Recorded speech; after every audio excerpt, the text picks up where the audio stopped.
नमस्ते। और हमारी इस नई गहन चर्चा में बहुत बहुत स्वागत है। आज हमारे सामने जो स्रोत सामग्री है ना, वो हम सबके जीवन के एक बहुत ही रंगीन और जाने पहचाने हिस्से पर रोशनी डालती है, होली का त्योहार। बिल्कुल। लेकिन अगर किसी को भी ये लग रहा है कि हम यहाँ बैठकर सिर्फ गुलाल, गुजिया और वो बचपन में सुनी गई प्रहलाद की कहानियों को दोहराने वाले हैं, तो ऐसा बिल्कुल नहीं है। जी, आज का विषय उससे कहीं ज्यादा गहरा है। सही कहा। आज हमारे पास जो नोट्स और रिसर्च आर्टिकल्स का स्टैक है, उसका शीर्षक ही अपने आप में बहुत कुछ कह देता है। The quantum alchemy of Holi, यानी होली का क्वांटम रसायन। ये नाम ही काफी दिलचस्प है ना? इस चर्चा का उद्देश्य इस त्योहार को सिर्फ पारंपरिक कथाओं के चश्मे से हटाकर क्वांटम भौतिकी और कोअहम, मतलब मैं कौन हूँ, की आध्यात्मिक आत्म खोज के नजरिए से देखना है। तो चलिए हमेशा की तरह इसे डिकोड करते हैं और समझते हैं कि इसके पीछे का असली विज्ञान क्या है। ये शुरुआत करने का एक बेहतरीन तरीका है। हमारे आज के जो स्रोत हैं वो पारंपरिक भारतीय मान्यताओं और आधुनिक विज्ञान के बीच एक बहुत ही स्पष्ट और मैं कहूँगा एक बहुत सुंदर पुल बनाते हैं। आमतौर पर जब हम होली के बारे में सोचते हैं तो हमारा ध्यान सिर्फ बाहर होने वाले अनुष्ठानों पर जाता है, रंगों पर, पकवानों पर। लेकिन इन दस्तावेजों का विश्लेषण करने पर यह स्पष्ट होता है कि होलिका दहन और रंगों का ये खेल दरअसल हमारी चेतना यानी हमारी कॉन्शियसनेस के विकास की एक बहुत गहरी मनोवैज्ञानिक और वैज्ञानिक यात्रा है, जो कि सच में दिमाग घुमा देने वाला विचार है। बिल्कुल। आज हम इन कथाओं का विश्लेषण एंट्रोपी, तरंग कण द्वैत यानी वेव पार्टिकल डुअलिटी और ऊर्जा के रूपांतरण जैसे वैज्ञानिक सिद्धांतों के माध्यम से करेंगे। यहाँ सबसे दिलचस्प बात यह समझना है कि आधुनिक क्वांटम विज्ञान आज जिन निष्कर्षों पर पहुंच रहा है, प्राचीन भारतीय दर्शन सदियों पहले ही उन्हीं ब्रह्मांडीय सच्चाइयों की तरफ इशारा कर चुका है। यह एक बहुत ही रोमांचक दृष्टिकोण है। मतलब आज तक होली को सिर्फ वसंत के स्वागत या बस एक पौराणिक घटना के रूप में ही देखा गया है। हाँ, ज्यादातर लोग यही मानते हैं। लेकिन इसके पीछे ब्रह्मांड का इतना गहरा महाविज्ञान छिपा हो सकता है, यह विचार ही बहुत अद्भुत है। तो हम सीधे सबसे पहली घटना से शुरुआत करते हैं, होलिका दहन। ठीक है, चलिए वहीं से शुरू करते हैं। हम सभी बचपन से ये कहानी सुनते आ रहे हैं कि होलिका के पास एक ऐसा सुरक्षा कवच था, या कह ले एक चादर थी जो उसे आग से बचा सकती थी। वह प्रहलाद को लेकर आग में बैठी, लेकिन चमत्कार ये हुआ कि होलिका जल गई और प्रहलाद बच गए। अब कहानी तो सबको पता है, लेकिन मैं यह जानना चाहती हूँ कि हमारे स्रोत इस घटना की वैज्ञानिक व्याख्या किस तरह करते हैं। वो कौन सा नया आयाम है जो इसे सिर्फ एक कहानी से आगे ले जाता है। यहीं पर विज्ञान और प्राचीन रूपक आपस में गहराई से जुड़ते हैं। अगर हम क्वांटम भौतिकी और ऊर्जा के नजरिए से इन स्रोतों का अध्ययन करें तो होलिका का वह सुरक्षा कवच कोई भौतिक कपड़े की चादर नहीं थी। तो वो क्या था? वास्तव में वो कवच हमारे अहंकार और हमारी सीमित पहचान का प्रतीक है। ऊर्जा विज्ञान की भाषा में इसे सघन ऊर्जा या डेंस एनर्जी कहा जाता है। डेंस एनर्जी मतलब बहुत भारी ऊर्जा? बिल्कुल। ये एक बहुत ही निम्न आवृत्ति यानी लो फ्रीक्वेंसी की अवस्था है। देखिए, जब ऊर्जा बहुत भारी और सघन हो जाती है तो वो जड़ हो जाती है। उसमें कोई मूवमेंट नहीं रहता। सही कहा। उसमें गति, लचीलापन या विस्तार खत्म हो जाता है। होलिका उसी जड़ता और भारीपन का प्रतिनिधित्व करती है जहां इंसान अपने बनाए हुए दायरों में, अपने ही बनाए हुए एक पिंजरे में कैद हो जाता है। ये सघन ऊर्जा वाली बात थोड़ी तकनीकी लग सकती है, लेकिन अगर मैं इसे आज की रोजमर्रा की जिंदगी से जोड़ के देखूं तो अहंकार सच में हमें बहुत भारी बना देता है। ये बहुत अच्छा उदाहरण है। जैसे जैसे आज के समय में हमारा वो सुरक्षा कवच शायद हमारी नौकरी का पद हो सकता है, हमारा बैंक बैलेंस हो सकता है, या फिर सोशल मीडिया पर हमारे फॉलोअर्स की संख्या भी हो सकती है। बिल्कुल, हम इन्हीं चीजों को अपना कवच मान लेते हैं, है ना? हमें लगता है कि ये चीजें हमें दुनिया की हर मुश्किल से बचा लेंगी। हम अपनी पहचान इन्हीं बाहरी चीजों से जोड़ लेते हैं और अंदर से एकदम कठोर हो जाते हैं। ये एक बहुत ही सटीक और प्रासंगिक उदाहरण है। अहंकार वास्तव में बचाव की झूठी दीवार खड़ी करता है और उस दीवार को बनाए रखने में हमारी बहुत सारी ऊर्जा खर्च होती है, इसीलिए वो भारी महसूस होती है। एकदम सही। लेकिन स्रोत सामग्री इस पर एक और महत्वपूर्ण बिंदु उठाती है, वो है अग्नि का प्रतीकवाद। होलिका दहन के समय जो आग जलाई जाती है वो सिर्फ लकड़ियों का ढेर नहीं है। तो विज्ञान के नजरिए से वो आग क्या है? दार्शनिक रूप से वो आग ज्ञान का प्रतीक है और वैज्ञानिक रूप से वो एंट्रोपी की प्रक्रिया को तेज करने वाला माध्यम है। एंट्रोपी का सिद्धांत हमें बताता है कि ब्रह्मांड में हर चीज एक व्यवस्थित और कठोर अवस्था से टूटकर अव्यवस्थित और मुक्त अवस्था की ओर जाती है। यानी चीजें खुल जाती हैं, आजाद हो जाती हैं। बिल्कुल, अगली ब्रह्मांड की सबसे बड़ी परिवर्तनकारी शक्ति है। जब हम होलिका जलाते हैं तो हम वास्तव में इस भारी, सघन और जड़ ऊर्जा को रूपांतरित यानी ट्रांसम्यूट कर रहे होते हैं। रूपांतरण का मतलब हुआ एक तरह की ऊर्जा को पूरी तरह से दूसरे रूप में बदल देना। जैसे जैसे बर्फ का एक ठोस और कठोर टुकड़ा जो बहुत सघन है, उसे जब गर्मी मिलती है तो वो पानी बन जाता है। और ज्यादा गर्मी मिलने पर वो भाप बनकर मुक्त हो जाता है, हवा में मिल जाता है। आपने इसे बहुत सरलता से समझा दिया। जो कुछ भी जड़ है, जो सीमित है, उसका ज्ञान की इस आग में पिघलना और भस्म होना तय है।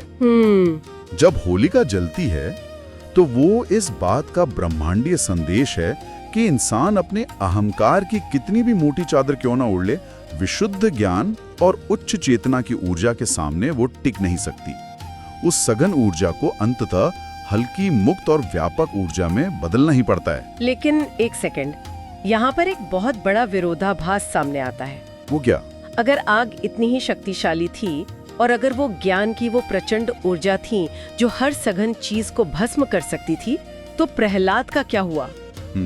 ये एक बहुत तार्किक सवाल है। मतलब प्रहलाद तो उसी भयंकर आग के ठीक बीचों बीच बैठे थे। विज्ञान के इस नजरिए से ये कैसे संभव है कि वही ऊर्जा एक को नष्ट कर दे और दूसरे को छुए तक नहीं? यहाँ सबसे दिलचस्प बात यह है कि प्रहलाद उस वक्त किस मानसिक और ऊर्जावान अवस्था में थे। हमारे नोट्स इस अवस्था को क्वांटम सुसंगतता या क्वांटम कोहेरेंस कहते हैं। क्वांटम कोहेरेंस, इसे थोड़ा आसान भाषा में समझाएंगे? जरूर। इसे समझने के लिए एक बहुत ही सरल उदाहरण लेते हैं। एक आम लाइट बल्ब की रोशनी और एक लेजर बीम की रोशनी में क्या फर्क होता है? बल्ब की रोशनी पूरे कमरे में फैल जाती है। बिल्कुल। आम बल्ब की रोशनी बिखरी हुई होती है, उसकी तरंगें एक दूसरे से टकराती हैं, इसीलिए वो ज्यादा दूर तक नहीं जाती और किसी चीज को काट नहीं सकती। लेकिन लेजर बीम में, ओहो, लेजर बीम में सारे फोटॉन एक ही दिशा में होते हैं। एकदम सही। लेजर बीम में सारे फोटॉन एक ही लय में, एक ही दिशा में और एक ही तालमेल में चलते हैं। इसे सुसंगतता या कोहेरेंस कहते हैं। प्रहलाद की चेतना बिखरी हुई नहीं थी, वो एक लेजर की तरह पूरी तरह से सुसंगत थी। और ये सुसंगतता आई कहाँ से? क्या उनका ध्यान किसी खास दिशा में केंद्रित था? हाँ, प्रहलाद की चेतना सीधे मूल स्रोत, जिसे सोर्स फील्ड या प्राचीन ग्रंथों में परमात्मा कहा गया है, के साथ गहराई से जुड़ी हुई थी। क्वांटम भौतिकी में इसके लिए एक बहुत ही प्रसिद्ध शब्द है, क्वांटम उलझाव या क्वांटम एंटेंगलमेंट।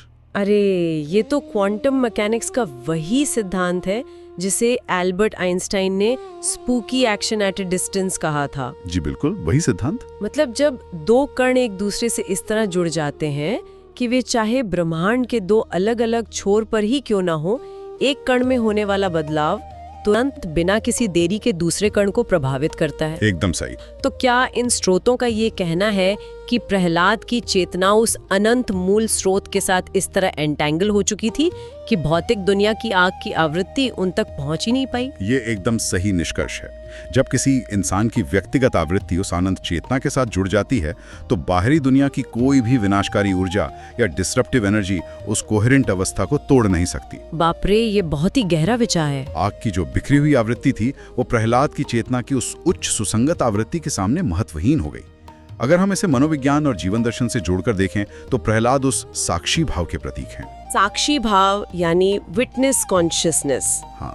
साक्षी भाव का अर्थ है हर परिस्थिति में खुद को शरीर या मन की उलझनों से अलग रखकर सिर्फ एक दृष्टा, एक देखने वाले की तरह बने रहना। ये साक्षी भाव वाली बात आज की इस तेज रफ्तार और तनाव से भरी जिंदगी में कितनी ज्यादा जरूरी है। बहुत जरूरी है। अगर हम ध्यान दें तो हम हर दिन किसी ना किसी आग के बीच ही बैठे होते हैं। कभी ऑफिस की राजनीति की आग, कभी समाज की आलोचनाओं की आग, तो कभी अपने ही अंदर चल रहे तनाव और एंजाइटी की आग। और हम लड़ते कैसे हैं? वही तो, अगर हम होलिका की तरह अपने अहंकार का कवच पहनकर उस आग से लड़ेंगे, ये सोचकर कि मैं सही हूँ, मेरा रुतबा बड़ा है, तो हम पक्का जलेंगे या अंदर से टूट जाएंगे। बिल्कुल। लेकिन अगर प्रहलाद की तरह क्वांटम सुसंगतता में रहा जाए, अपने भीतर वो साक्षी भाव पैदा किया जाए जहाँ बाहरी शोर अंदर की शांति को ना हिला सके, तो बिना जले उस मुश्किल से बाहर आया जा सकता है। और आपकी इसी बात से हम इस चर्चा के सबसे गहरे दार्शनिक प्रश्न की ओर मुड़ते हैं। वो क्या है? हमारे स्रोत बताते हैं कि ये पूरी प्रक्रिया अंततः एक ही सवाल पर आकर टिकती है, मैं कौन हूं, या संस्कृत में कोहम। कोहम। जब अहंकार की होलिका जल जाती है और प्रहलाद रूपी चेतना बच जाती है, तो पीछे जो बचता है वो हमारी असली पहचान है। दिक्कत यह है कि इंसान ने अपनी पहचान को बाहरी रंगों और परतों के साथ जोड़ लिया है। ये हम इंसानों की एक बहुत बड़ी विडंबना है। हम खुद को उन लेबल से परिभाषित करते हैं जो असल में हमारे हैं ही नहीं। सही बात है। अगर किसी से पूछा जाए कि आप कौन हैं, तो जवाब आता है मैं एक इंजीनियर हूँ, मैं इस कंपनी का वाइस प्रेसिडेंट हूँ, मैं किसी का पिता हूँ या किसी की बेटी हूँ। ये सब वो रंग हैं जो समाज ने हम पर डाले हैं या हमने खुद अपनी सहूलियत के लिए ओढ़ लिए हैं। और हम इन बाहरी परतों से इतने ज्यादा जुड़ जाते हैं कि अगर कल को वो नौकरी चली जाए या वो पद छिन जाए, तो इंसान को लगता है कि उसका वजूद ही खत्म हो गया। वो डिप्रेशन में चला जाता है। बिल्कुल। और दर्शन शास्त्र इसी बात को बहुत खूबसूरती से समझाता है। हमारी स्रोत सामग्री के अनुसार होली हमें ये याद दिलाने आती है कि हम वास्तव में ये बाहरी रंग नहीं हैं। तो फिर हम क्या हैं? अगर इन बदलती हुई चीजों को असली पहचान मान लिया जाएगा, तो जीवन हमेशा असुरक्षा और डर से भरा रहेगा।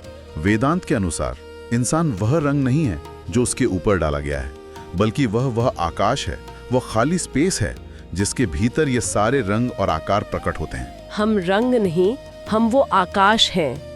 ये उपमा मुझे बहुत सोचने पे मजबूर कर रही है। इसे आप एक कैनवास की तरह समझ सकती हैं। हाँ, मतलब अगर एक कैनवास पर बहुत सी पेंटिंग्स बनी है, लाल नीला हरा रंग बिखरा है, तो हम वो पेंटिंग नहीं है, हम वो खाली कैनवास हैं। बिल्कुल। रंग तो आते जाते रहते हैं। आज कोई युवा है, कल वृद्ध होगा, आज वो सफल है, कल शायद संघर्ष कर रहा हो। ये सारी अवस्थाएं बदलती हैं, लेकिन वो आकाश, वो खालीपन जिसमें ये सब घटित हो रहा है, वो कभी नहीं बदलता। एकदम सही पकड़ा आपने। लेकिन यहाँ एक सवाल उठता है जो शायद इस विषय को सुनने वाले किसी भी व्यक्ति के मन में आ सकता है। पूछिए। अगर हम सिर्फ एक खाली कैनवस हैं, अगर हमारी असली पहचान सिर्फ एक स्पेस या खालीपन है, तो क्या ये सब बहुत नीरस और उबाऊ नहीं हो जाता? ये एक बहुत ही लाजमी सवाल है। फिर इस जीवन के क्या मायने बचे? फिर तो भावनाएं, रिश्ते, जश्न, ये सब बेमानी हो गए। यहाँ ही पर दृष्टिकोण को थोड़ा सा बदलने की जरूरत है। वो आकाश होना उबाऊ नहीं है, बल्कि वही परम स्वतंत्रता है। जरा सोचिए, अगर कैनवस पहले से ही किसी एक रंग से भरा हुआ हो, तो क्या उस पर कोई नई और सुंदर पेंटिंग बनाई जा सकती है? नहीं, वो तो पहले से ही भरा हुआ है। उस खालीपन की वजह से ही जीवन का ये नृत्य संभव है। आकाश अपने आप में खाली है, लेकिन उसी के भीतर तो सारे तारे, ग्रह और ये पूरी सृष्टि घूम रही है। अगर वो स्पेस ना हो तो किसी भी चीज का अस्तित्व ही नहीं रहेगा। ये तो है। होलिका के जलने के बाद जो अहंकार रहित शुद्धता बचती है, वो यही आकाश रूपी चेतना है। ये चेतना नीरस नहीं है, ये अनंत संभावनाओं से भरी हुई है। ये जवाब सच में बहुत ही संतुष्ट करने वाला है। खालीपन का मतलब शून्यता नहीं, बल्कि हर चीज को जगह देना है। बिल्कुल। और अब इस चर्चा को आगे बढ़ाते हुए उस हिस्से पर आते हैं जो इस त्योहार का सबसे जीवंत और सबसे मशहूर पहलू है, रंगों का उत्सव। हाँ, जिसका सबको इंतजार रहता है। होलिका दहन के अगले दिन सुबह सुबह जब हर तरफ गुलाल उड़ता है, पानी के रंग फेंके जाते हैं, तो उसका क्या अर्थ है? अगर हम सब सिर्फ वो शांत आकाश हैं, तो फिर अचानक से अगले दिन इतने सारे रंगों का शोर और हंगामा क्यों? विज्ञान और ये स्रोत सामग्री इस रंग बिरंगे विरोधाभास को कैसे समझाते हैं? यहीं पर क्वांटम भौतिकी का तरंग कण द्वैत यानी वेव पार्टिकल डुअलिटी का सिद्धांत सबसे शानदार तरीके से लागू होता है। भौतिकी का ये बुनियादी सिद्धांत कहता है कि प्रकाश या कोई भी क्वांटम इकाई एक ही समय में एक कण की तरह भी व्यवहार कर सकती है और एक तरंग की तरह भी। ये इस बात पर निर्भर करता है कि हम उसे कैसे देख रहे हैं। बिल्कुल, कि उसका अवलोकन कैसे किया जा रहा है। इसी के साथ एक और भौतिक घटना को याद करें। जब हम एक शुद्ध सफेद रोशनी को किसी प्रिज्म से गुजारते हैं तो क्या होता है? वो 7 अलग-अलग रंगों में बट जाती है, इंद्रधनुष की तरह। सही। रोशनी तो एक ही थी, उसका स्रोत एक ही था, लेकिन जब वो माध्यम से गुजरी तो उसका प्रकटीकरण कई रंगों में हुआ। ये तो आइजैक न्यूटन के उस क्लासिक प्रयोग की याद दिलाता है। लेकिन इसका होली के रंगों और अद्वैत वेदांत से क्या सीधा संबंध है? अद्वैत वेदांत का मुख्य आधार ही ये है कि पूरी सृष्टि में केवल एक ही परम सत्य है, अद्वैत ब्रह्म या शुद्ध चेतना। इसे आप उस सफेद रोशनी की तरह समझ सकती हैं। लेकिन जब ये शुद्ध चेतना इस संसार की माया रूपी प्रिज्म से गुजरती है तो ये अनंत रूपों, आकारों और रंगों में प्रकट होती है। यही कारण है कि हम सब बाहर से इतने अलग दिखते हैं। हमारी शक्लें अलग हैं, हमारे विचार अलग हैं, हमारा व्यक्तित्व अलग है। कोई लाल रंग की तरह उग्र हो सकता है तो कोई नीले रंग की तरह शांत। बिल्कुल, लेकिन उपनिषदों का महावाक्य है सर्वम खल्विदम ब्रह्मा, जिसका अर्थ है कि यह सब कुछ उसी एक चेतना का विस्तार है। कोई भी चीज उस एक परम सत्य से अलग है ही नहीं। ये विचार सच में दिमाग के कई दरवाजे खोलने वाला है ना? इसका मतलब ये हुआ कि जब हम होली के दिन घर से बाहर निकलते हैं और एक दूसरे के चेहरे पर रंग लगाते हैं तो हम सिर्फ कोई मौसमी रस्म नहीं निभा रहे होते। नहीं, वो सिर्फ एक रस्म नहीं है। हम वास्तव में उसी तरंग कण द्वैत का जश्न मना रहे होते हैं।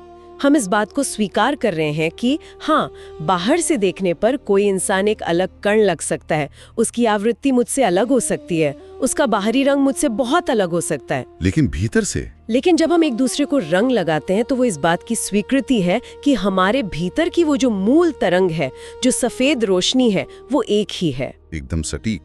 रंग लगाने का सबसे गहरा अर्थ यही है। ये एक दूसरे की बाहरी विभिन्नताओं का जश्न मनाते हुए भी उस मूलभूत आंतरिक एकता को पहचानने की प्रक्रिया है। वाह!